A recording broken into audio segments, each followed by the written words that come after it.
everyone. Welcome to another powerful conversation with the Divorce Allies. I'm Emily Flowers, a divorce mortgage planner and one of your allies. And today I'm sitting with the incredible Melissa Gregg.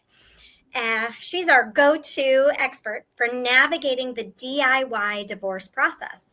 So whether you're trying to save on some legal fees or overwhelmed by the system or just want to understand your options before hiring some professionals, this episode is for you. Melissa's going to break it down with real talk, clear steps, and proven strategies. So grab a notebook and let's dive in. Melissa, thank you for being here again. We love talking. Your expertise are just beyond compare. I've learned so much from you in the last, year?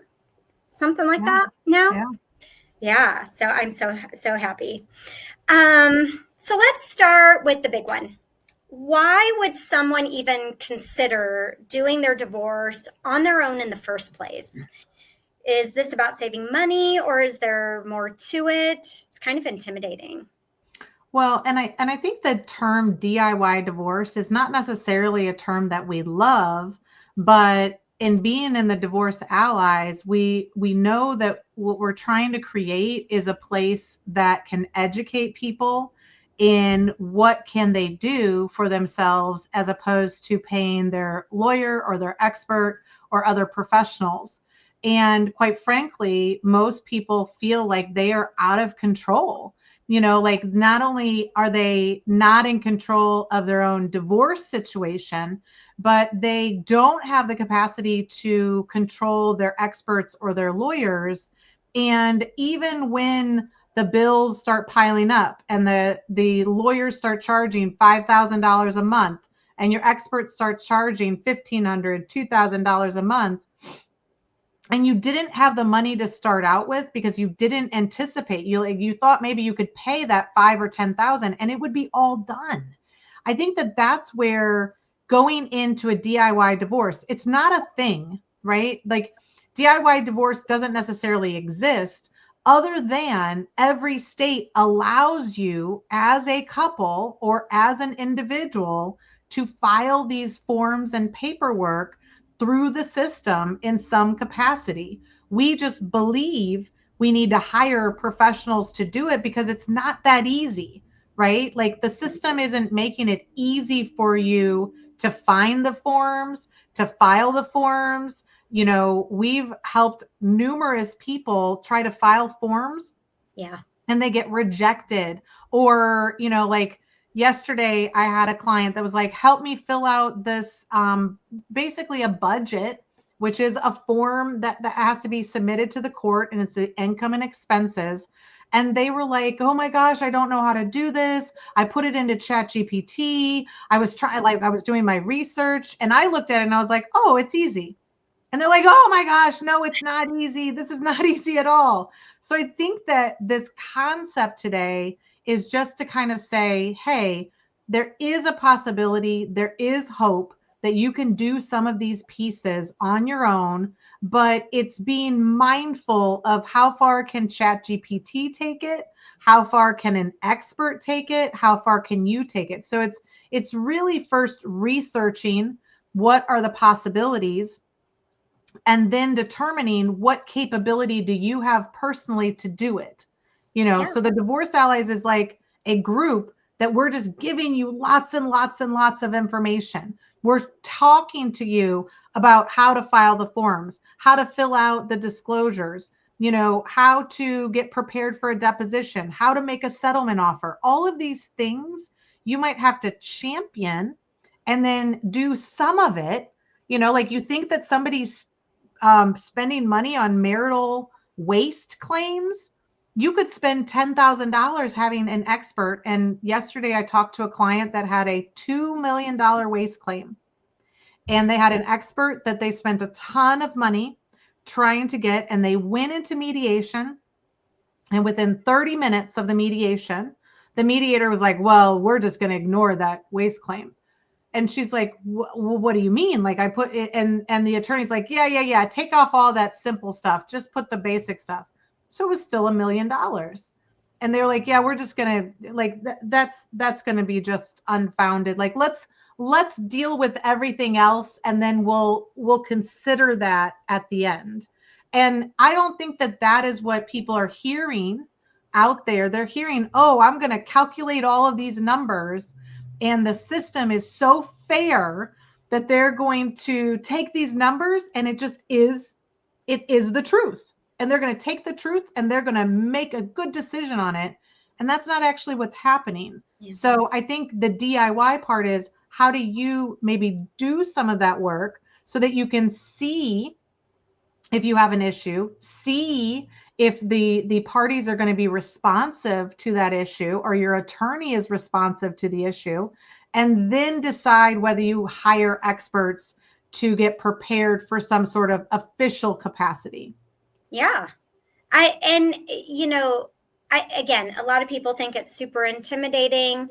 A lot of people don't know that they can be their own quarterback and just, grab and go as they need, things like that. And I think you're right about the capacity comment. It's what do you have the capacity for, or think you have the capacity for? Because a lot of the times we talk to people that don't think they have any. And then they realize over time that they learn to have capacity. So there's a lot of confusion around what someone can legally and effectively handle themselves. Can you walk us through the key areas a person can DIY and where that hard line is where you must bring in a pro? Well, and there are rules to all of this. There are rules of engagement for divorce court. There are rules if you go into divorce mediation, and then collaborative divorce is kind of even another sector. And so what can you do yourself and where do you need experts is an interesting concept, because I would almost say that you can do the majority of it yourself unless you have a toxic spouse on the other side. And so that's really where people are coming in. And for the most part, we're seeing families that are one wage earner families. So one person is earning a lot of the income. They may have a business that they're earning it from, or a job. And then the other person was a stay-at-home mom or a stay-at-home parent, and they are doing other things to support the marriage. And then whenever there's a separation, it's like the person who controls the money is like, you're not going to get anything. And the way that I'm going to force you to negotiate with me or do what I ask you to do and take the assets that I want is I'm going to cut you off of the money. Mm-hmm. So a lot of times what you can do on your own is because you don't have a choice. Like, you have to do some of this on your own because you don't have the money to pay experts. So then if you think of that at that capacity, all you're doing is trying to find some of the evidence that would show that there's something happening. And then you talk to your attorney, or in some cases, you might not even have enough money to get an attorney. And so in those situations where you really have somebody that is coming in and controlling everything from day one and realizing that if they cut you off of the money, you're going to have to do what I say. Like, that's why people leave marriages and leave everything behind. Mm-hmm. So if you come from that realm, usually what you can do is a lot of the beginning stages. So it's a lot of the research. It's a lot of, going through and searching pro se divorce forms in California, in Arizona, right? And then when you pull that up, and we actually have a guide, we pulled probably 20 or 25 of the states that we currently operate in. Mm-hmm. And we provided a link. And so we'll have a nice little download that you can go get the links. But it's that easy. So you go and get those forms. You go and print out every form from the start to the finish about what it is you're going to have to provide for the court. That is your marching orders. The best way to fill out those forms is in the way that they want them to be filled out. Some states allow you to add addendums and to do it a different way, but that's usually when you have an expert involved or an attorney involved, or you have a complex financial situation. So it's almost looking at the very beginning and saying, okay, can I do the research? Can I download the forms? Can I start to consume free information on YouTube, on TikTok, on Instagram? Everybody has a free offering. I understand that. But there are also a lot of people out there that are just giving away the information for free. And so you have to do some of your research. The best person to do it for themselves is they're already advocating for themselves. So you can't sit there and be like, oh, okay, I downloaded the forms, but now I have to sit there and be like, well, how do you fill them out? You might have, like, a lot of times they even have tutorials of how to fill some of these out. And so you might have to put in your own time to kind of baby step through this process to be aware of, at first you're identifying what are your issues. Is there infidelity? Is there custody issues? Is there a house that you can or cannot afford? Is there a narcissist on the other side? And really, they're going to make your life very complicated. In all of these situations, is there marital waste? Is there money that's missing? In all these situations, you might need to find enough information to prove your theory, right? Well, I think he's took a bunch of money and put it somewhere. Mm-hmm. Okay, but let's walk through that. Did the money come in? Was there 10 million coming in and we have nothing to show for it? Or was there 100,000 a year coming in and we have nothing to show for it because we spent it on living? So a lot of times you're going to bring in experts when you almost have an idea of that those things are actually happening, right? And then you have to think of the expert is going to either be the buffer between you and your spouse, or you're and understand some specific area, or they're going to be a way to prove out your claim in court or in trial, and we need an official expert to be providing that information.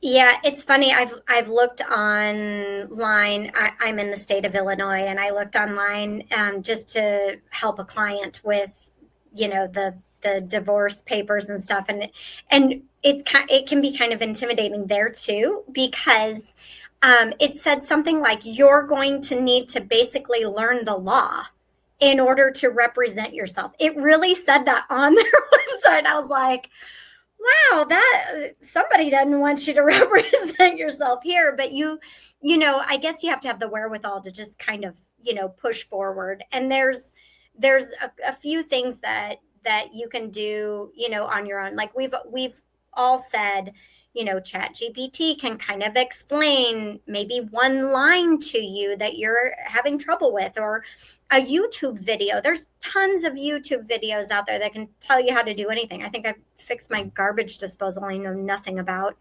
via YouTube. So there's got to be somebody explaining a divorce document there somewhere, I would assume. But let's just say there was someone just starting this process and wants to go the DIY route.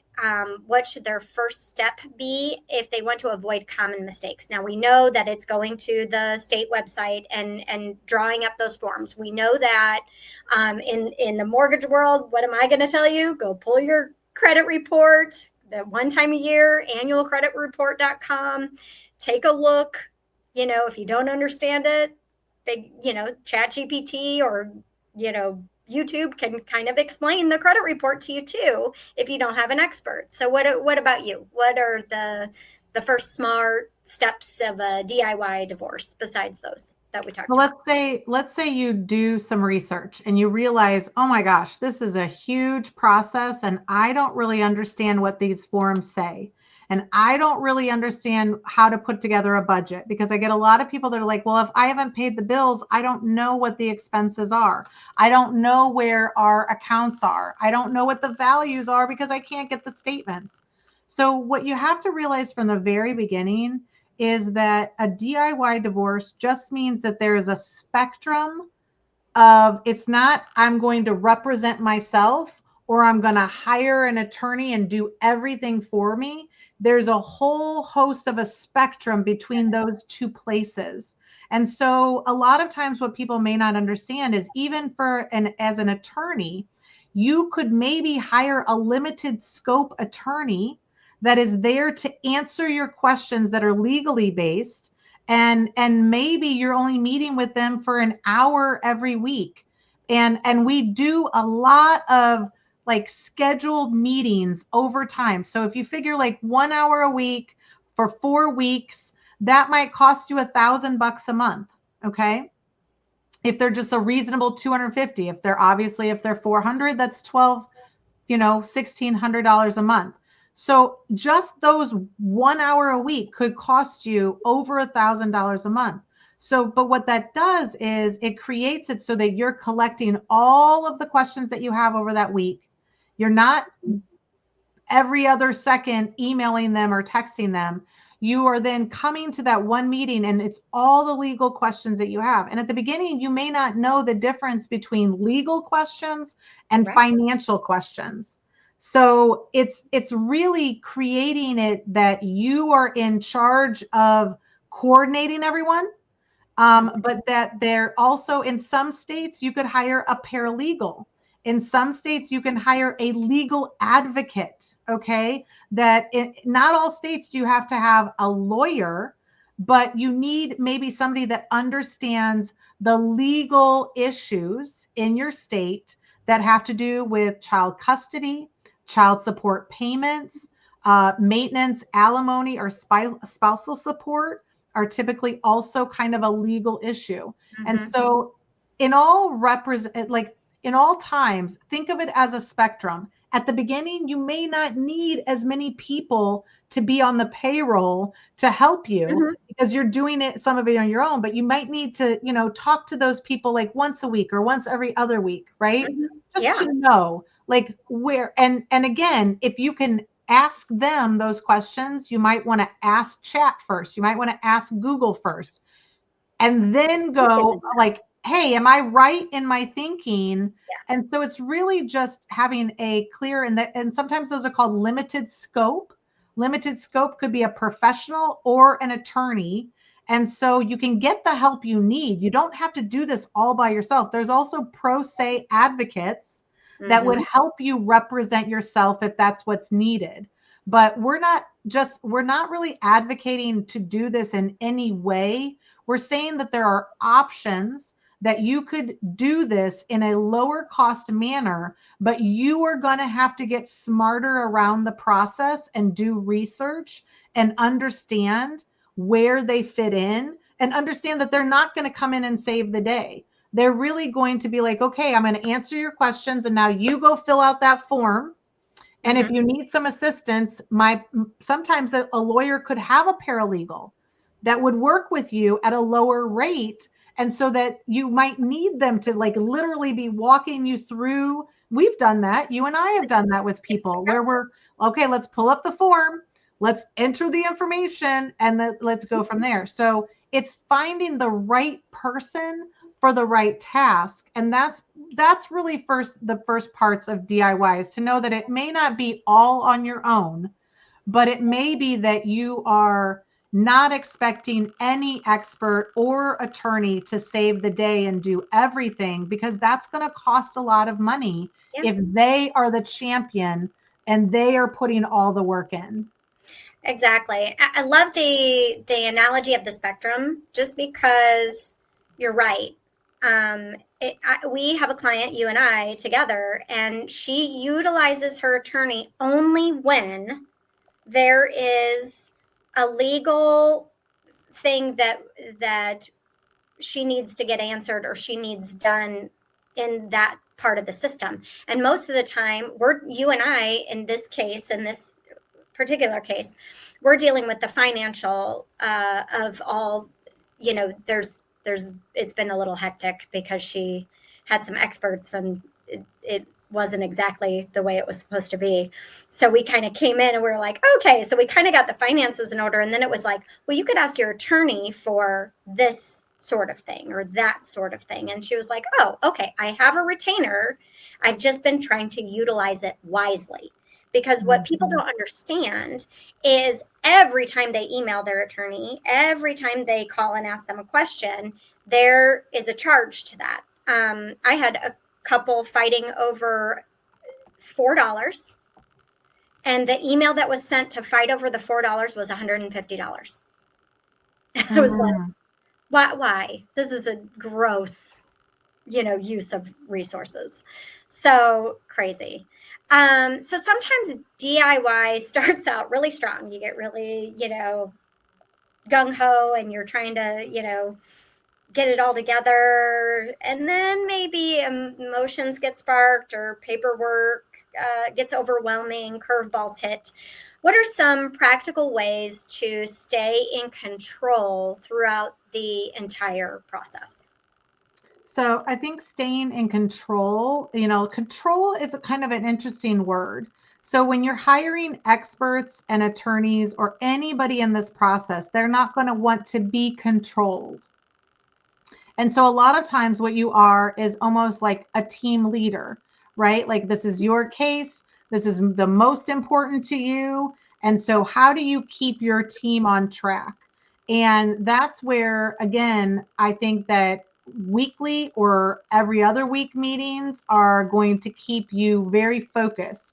Having a tangible notebook that you're writing down, or like sometimes even notes on a phone or something are going to be perfectly fine. But have a place where it's 2:00 in the morning, it's 7 a.m. Yeah. You're dry, like you're sitting in line for something, because I'm always like waiting in line, I feel like, for my children.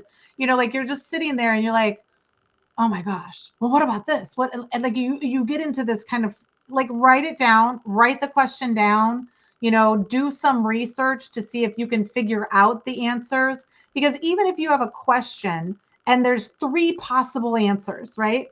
And you're like, well, I don't know. Like, I need to understand legally which is the right answer. I need to understand financially which is the right answer. You've at least narrowed it down. You're coming into that meeting with like, okay, one of my issues is understanding a marital waste claim. And I was able to look through the bank statements and I saw that, they spent $1,000 at a jewelry store and I did not receive anything. But he also goes out to dinner or lunch every day and spends $20 at Chick-fil-A or, Wendy's. And like, I want that back.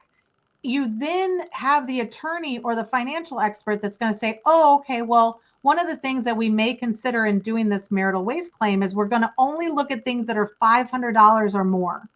Okay. And now everybody's going to be like, what do you mean? Like, but he did this $50. He went to Ruth's Chris and spent $250. We've never spent $250 on a dinner. You're not listening to the expert, like you're going in and saying, well, it should be dollar for dollar.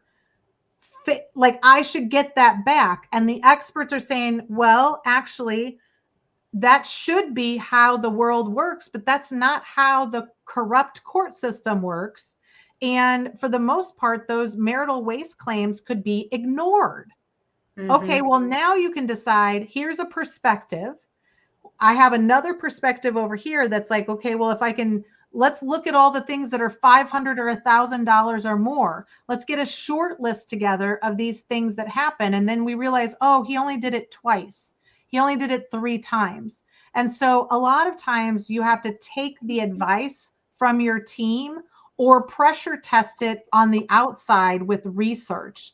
And so staying in control of the process means that you are being as efficient as possible for when you are engaging the experts, when you are calling a meeting. It's not a bad idea to have your expert and your attorney on a call at each week, right? Because then everybody knows what's happening, but you're going to need to make that very efficient. And you're going to need to understand that sometimes the financial people need to understand what the legal people are thinking and vice versa.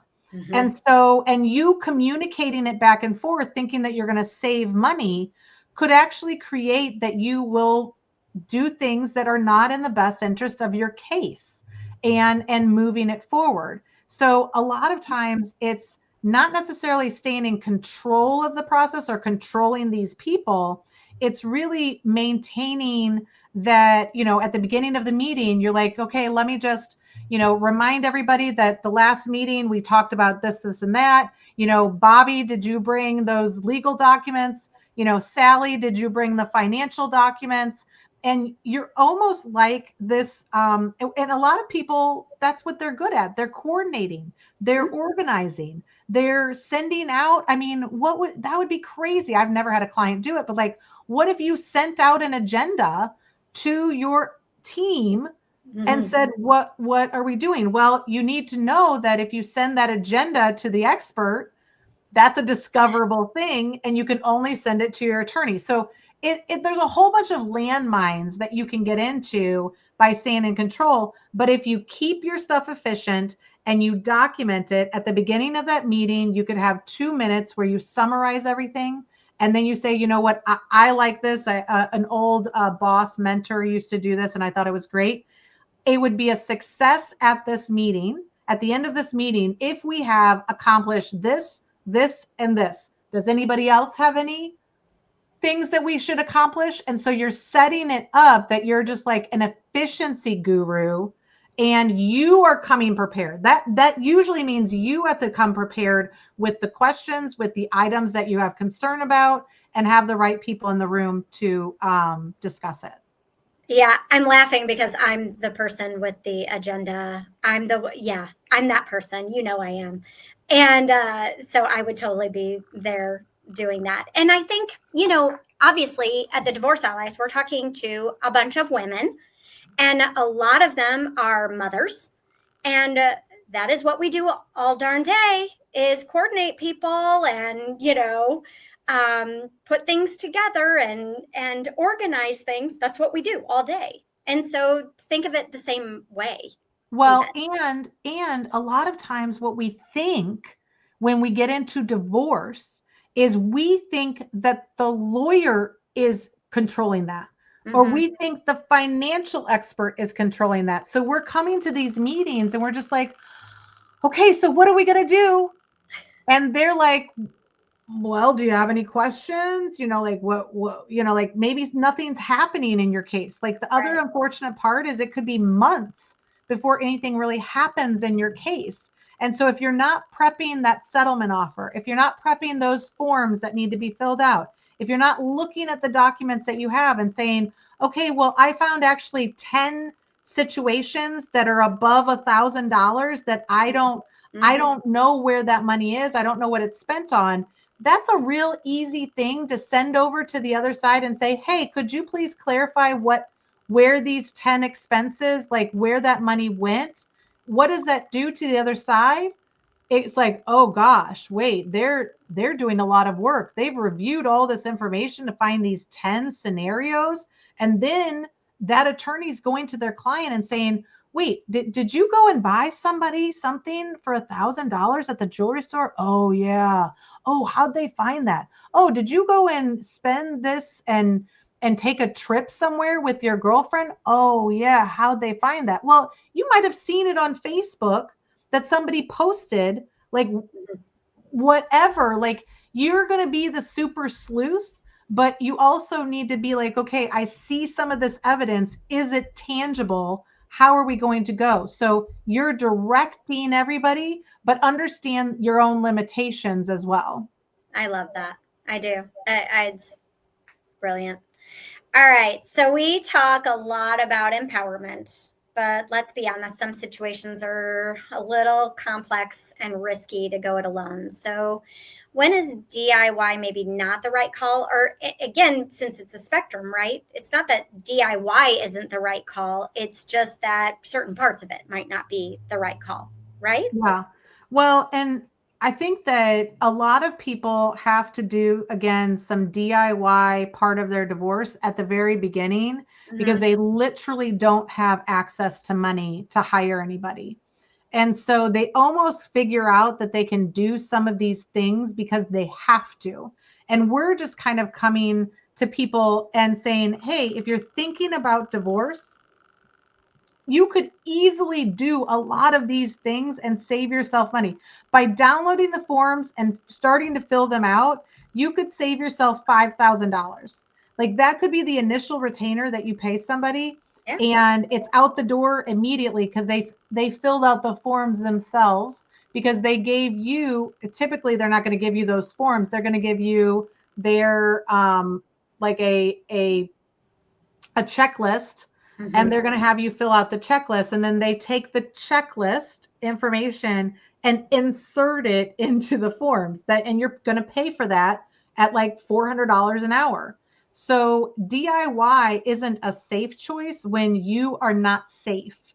And so a lot of times, and quite frankly, DIY research is always a good situation, whether you're safe or unsafe, right? If you're really concerned that this is a volatile situation, you're going to have to plan in the dark, which means just being safer about it, which means if you got to do this research and you got to print off these files, go to a library, okay, and utilize their computers so that you're not leaving a trail on your own home computer or your phone or any of these places that these highly toxic people could be actually watching you, and they know what you're doing before you think that they know.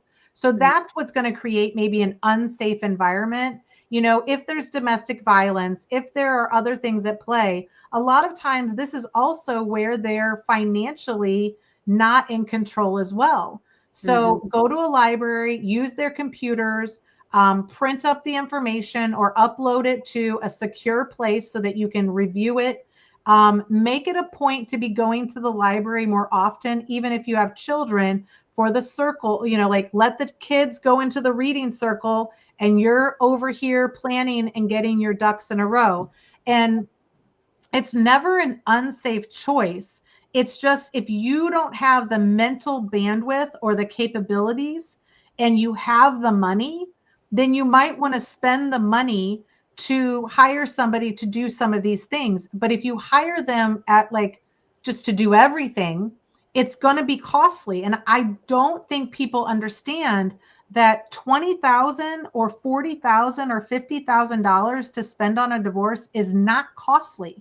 Not in the divorce world. That is just like a drop in the bucket. And so in my mind, if you have some concerns about it, you just have to get into the space that there are things that you can do to save yourself money. It just may not be the big things, right? But right now, you and I are helping people come up with settlement offers. We're helping people even give the settlement offer language to the attorney, then push over. I just did it the other day. So it is a lot of us helping people kind of advocate for themselves. So, and that's where I think that centrally you have to be at is, are you your biggest advocate? Are you advocating for yourselves? Are you trusting your intuition and your gut on the fact that I need to do all of these things before I file, before I get it ready? Like you can get everything ready. And so then when the filing comes, it's just logging it into the system. But it is a lot of questions around a safe choice.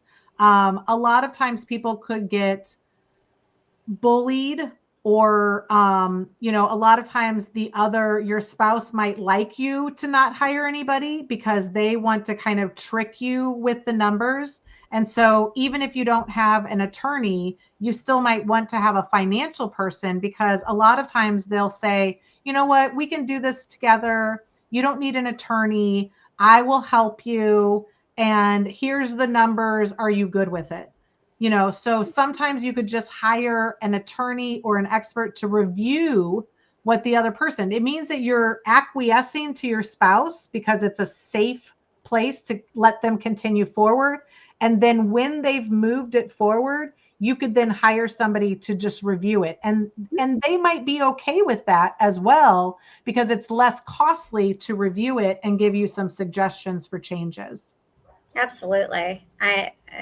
I mean, and we've talked about this with clients before, you and I, and they've asked, oh, well, what if my husband just does basically all the work and pays for it and everything? And then I just kind of get it looked over, and it's like, okay, try that. You have to decide in the end if you're saying yes or no to something. It doesn't have to be to everything. It can be some things and not other things, you know? So, and I think that part's hard. It's just knowing that you can say no is sometimes difficult for women who maybe have not been under coercive control and some other types of control as well. Yeah, absolutely. So even if you're not hiring an attorney full time, you can still bring in experts strategically, like we've talked about. So, what does a DIY divorce team look like?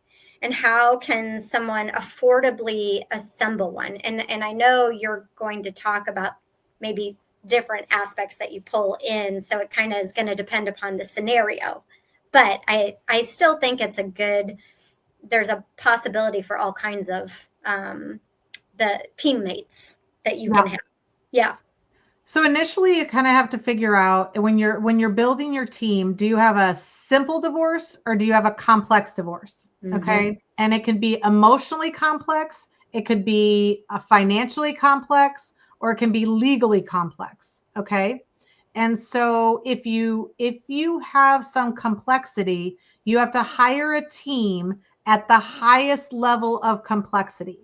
So what that means is any financial person, a CDFA, a CDLP, a financial advisor that has divorce training, they can handle simple divorces, right? Mm-hmm. So if you have a complexity, you might have to get somebody that has a greater depth of knowledge, mm-hmm. So like I'll take, for example, a business. If you need a business valuation, it's going to be better to find somebody who has the business valuation experience and the other financial experience to do the other pieces. Yes. Or do they take it down to here and then you have somebody else doing more basic things? So that's one thing. You should also look at it as you're hiring a legal expert. You're not hiring an attorney to do everything. You're hiring a legal expert that's going to, so is that an attorney? Is that a legal liaison? Is that a paralegal? It depends on your state. Sometimes mm-hmm. But in all states, you have the capacity to go pro se, which is self-representing yourself and filing those forms through the system. It is not, there's nothing that prevents that, but they do make it a little bit hard. So when you're assembling this team, you kind of have to figure out what are the most important pieces. If the kids are the most important pieces, then you might want to hire somebody that works with you to get that parenting plan correct. And it's a really robust plan so that it covers all of that, so that you're not going to have the fighting afterwards as you co-parent. Mm-hmm. If the house is the biggest issue, you might want to hire somebody that can help you understand. Can you keep it? Can I keep it? Do we have to sell it? So it's really kind of taking a look at your situation. Can I communicate with my spouse about this situation? Can we work together? A lot of times, most of the time, you cannot hire the same legal or lawyer, but you mm-hmm. may be able to work each with a different paralegal or a legal liaison. Or a lot of times you have one person doing a lot of the work, one side doing a lot of the work, and the other one's reviewing it. So when you're building the team, identify maybe your 3 to 5 top areas of concern, and then find experts that would be for those particular areas, and or hire a financial expert at the highest level of complexity, and then find one that has all of those other basic components, as opposed to hiring somebody that can do it up to here. And then, hey, can you take it from here to there? And then, oh, somebody else, can you take it from here to there? You're going to have, people are going to duplicate the work, right? Mm-hmm. And it's just going to be natural. So a lot of times people will just hire somebody to put together that initial paperwork, but then they can't take it any step further. Right. And so it's really what makes sense. I would talk to, you're going to talk to your friends, but mm-hmm. go online, vet some of these people. And this is just what I think. If somebody has not been putting themselves online and talking about these things, and you can't watch a video about them or look at them explain some things, or if they don't have a website that's like giving you information, like you can't really get a taste of them before you meet them. So then you hope that there's maybe a consult that you can go to, but you got to see if this is going to be a good person to be on your team and if they would be okay with this DIY concept. And I would not call it a DIY. Like, we're only doing that because I think a lot of people think that it is. Yeah. You're just the ringleader. You're the guide of this process, and you're finding the right people that fill in the spots. Like, I'm not good at spreadsheets. Okay, well then you might need a financial person that has that level of detail and can put it together. You need to ask them up front, what's it going to cost? What am I going to get? I just had that today with a client. They were like, what does it cost? What am I going to get? I want to be clear on the scope. Sure. And I said to this person, I was like, well, I don't know if you have a business valuation issue. You have a strategy issue. You need somebody to help you with the strategy so that none of your team missteps or steps over each other or steps on top of each other. And so a lot of times the work that people can do, their specialty could be very quick. You might need somebody to bounce ideas off of and to work in a different capacity. So there's no right team, but there are right components to the team. I agree. I like, mine tends to be a little on the quicker side, right? Yeah. Because with divorce mortgage planning, I've gathered the information from you because you've gathered it first. And then I'm kind of showing you some options. And then you go and you talk and well, if I do option A, B, or C, then this happens and I can keep the kids and do this and that. And then if D happens, then I have to go do this thing over here, right? And then that could change other parts of the strategy in your divorce. And then you could come back and go, okay, well, I need to redo my options again. And then we just redo the options. And so I have 6 cases right now where everything's done except the house. So we're just ordering appraisals and getting values and splitting equity, and that is it. Like, it's that simple. And then I have others that it's like, the custody could depend on the house and the this and the that. So I totally get where you're coming from, but that's kind of an example of when you have one team member who just comes in, does this very specific thing. I'm not necessarily out of the box expensive. I'm fairly affordable for what I do. And then you just plug and play whatever I've given you. And I give you a little snippet and you can take it and put it in your agreement. It's not hard. There's been times when we have mutual clients that you're attending the meeting or I'm attending the meeting and we're listening. And, we're not necessarily charging them for that meeting, but we know that it's helpful for all of us to know what's going on. And so again, you're going to have to find the right team that is open to this. And there are some attorneys that you're going to talk to or experts they're going to be like, no, I don't want to work in that capacity. I need, like when I come in, I'm usually the head of the team, right? And I'm if anything, I'm co-chairing it with the actual person going through the divorce, or I'm just slightly higher and be like, okay, here's the whole big picture. And then you need to facilitate over here and I'll facilitate over here. So a lot of times this is finding some of the right people, figuring out if they're willing to work. And then it's just hard when you're playing the telephone game, when you're trying to communicate information from one person to the other and you miss it because you didn't think it was important. It could have been really important to somebody else on the team. So again, our meetings are more productive kind of together because I've heard you talk about this, and this, and all of a sudden I'll chime in and go, well, you got to consider this if you're going to consider that, right? And then but it's just like one little piece that I'm listening for.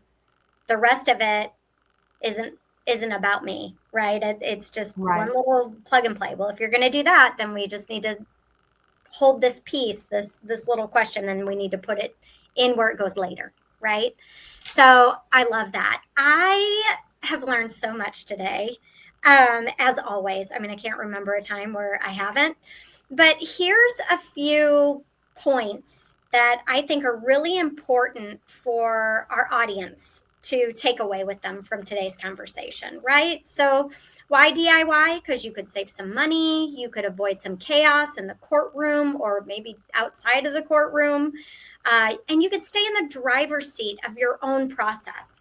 And there's some things you can do yourself. We learned that today. Paperwork, organizing documents, basic negotiations, understanding your case, actually doing some digging and some research on your own case.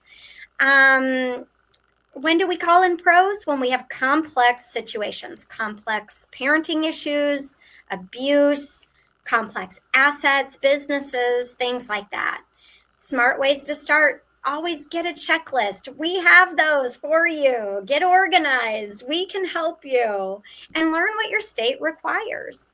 And the last thing that we learned today was to build a really strategic and efficient team. So you don't need a full legal entourage. Sometimes just the right expert in the right place at the right time might be the best thing that could have happened to you, just to move that needle exactly over the line that you needed it to. So if this conversation sparked something in you, whether it's a sense of clarity or a little confidence boost or just a realization that you don't have to hand over the power, and now it's time to act. So download our free DIY divorce starter kit. So at thedivorceallies.com, join our ally circle on Facebook. We also have an in-person if you're in St. Louis. Surround yourself with women who are walking this path with purpose. You can do this. This was such an empowering conversation, Melissa, and I thank you so much for showing us what's possible when you take the DIY divorce route smartly. If you found this helpful, be sure to share and like and tag and, whatever, but join us at the Divorce Allies. So we want to keep helping you make that needle move forward. Go past the research and actually make it happen. So thanks a bunch, and I appreciate you.